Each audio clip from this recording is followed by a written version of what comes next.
Hello বন্ধুরা, আজকে দেখুন নিয়ে এসেছি, এটা হচ্ছে রেসার প্রিটিলাক্লোর 50% ইসি। এটা হচ্ছে হার্বিসাইড। এটা ধানের মেনলি ধানে দেওয়া হয়, অনেক কিছুতেই ব্যবহার করা হয়। তো ধানের আগাছা যাতে আর না বেরোয় সেই জন্যে দেওয়া। তো আজকে ব্যবহার করব কিসে দেখে নিন। আজকে আমি বীজতলাতে ব্যবহার করব। 1 কাঠা জমিতে 7 ml করে দেবো, দিয়ে এটা বালিতে মাখিয়ে এই বীজতলায় ব্যবহার করব। আর দেখুন বন্ধুরা, এনে 20 ml নিলাম। আমার 3 কাঠা মাঠ আছে, 3 কাঠাতে 20 ml দিয়ে আমি এটা বালিতে মিক্স করে ছড়াবো। দেখুন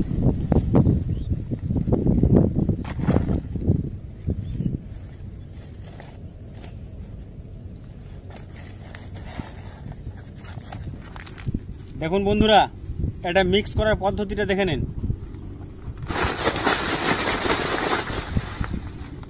বস্তাতে এত সুন্দর মিক্স করা যায়, খুব সুন্দরভাবে মিক্স হয়ে যাবে।